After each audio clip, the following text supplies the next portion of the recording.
ఇవాళ మనము ఇది ఏంటనుకుంటున్నారా, క్యాలీఫ్లవర్ నేను చాలా చిన్నగా చాప్ చేసుకున్నా మన చాపర్లో.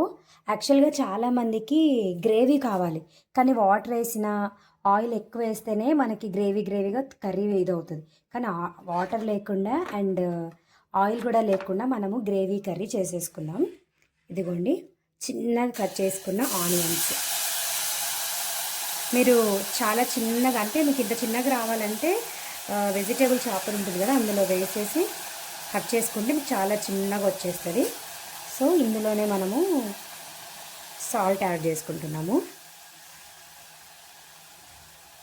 అలాగే కాస్తంత పసుపు. మనకి కర్రీ చాలా తొందరగా ప్రిపేర్ అయిపోతుంది కదా ఇలా. చాలామందికి గ్రేవీ బాగా ఇష్టపడతారండి, రైస్లోకి గ్రేవీ ఉంటేనే ఇష్టము, చపాతీకి అట్లా. సో కానీ వాటర్ వేసి చేస్తే వాటరీగా టేస్ట్ పోతుంది. మరి కర్రీస్ ఎలా ఉడుకుతాయి వాటరు లేకుండా? ఆయిల్ ఎక్కువ వేస్తేమో హెల్త్ ఇష్యూస్ వస్తాయి. సో మనం ఏం చేయాలి,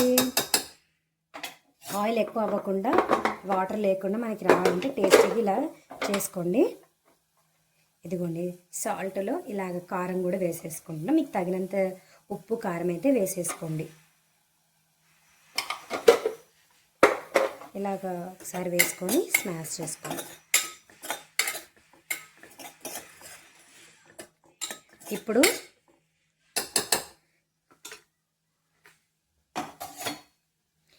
ఇందులో మనము ఇక్కడ కట్ చేసి పెట్టుకున్న క్యాబేజీ మొత్తాన్ని వేసేసుకుందాం.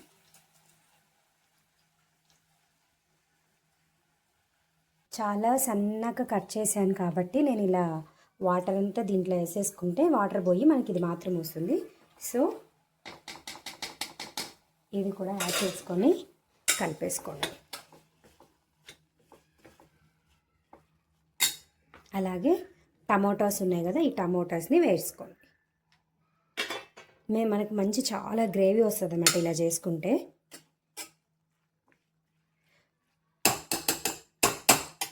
తర్వాత నేను మూత పెట్టేసుకుంటున్నా.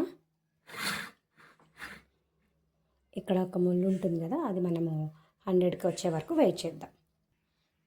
స్టవ్ని కొంచెం మీడియంలో పెట్టేసుకోండి, మరి హై కాకుండా మరి సిమ్ కాకుండా. ఇప్పుడు చూడండి, ఇదిగోండి మనకి ఈ నీళ్ళు కనిపిస్తుంది అనమాట. 20, 60, 80 దగ్గరకు వస్తుంది. సో నేను దాని కాంబినేషన్కి చపాతీ చేస్తున్నా, చపాతీ పిండి అనమాట ఇది. సో 100కి అయితే వచ్చేసింది. ఇక మన కర్రీ అయ్యింది కదా ఇక్కడ. అలాగే చపాతీ కూడా ఉంది. ఒకసారి మనం పిల్లల రివ్యూ చాలా జెన్యున్గా ఇస్తారు కదా, రివ్యూ తీసుకుందాం. పద్దు ఇగో ఈ చపాతీ కర్రీ తిని నాకు మంచి రివ్యూగా. హెలెక్స్ సర్జికల్ స్టీల్లో ఆయిల్ లేకుండా వాటర్ లేకుండా కర్రీ చేసిన, తించుడు.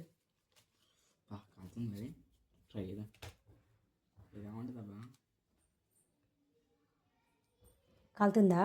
ఫ్యాన్ అయినా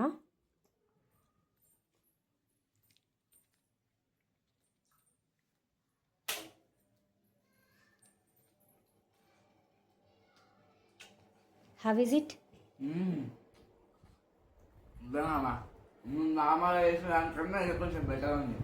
ఏంటి కదా, తీసుకుంది మంచి పనే కదా. నువ్వు మమ్మీ డబ్బులు ఖర్చు పెడుతున్నావు, డబ్బులు వేస్ట్ చేస్తున్నావు అన్నావా, హెల్త్ కోసమే. ఓకేనా? బాయ్.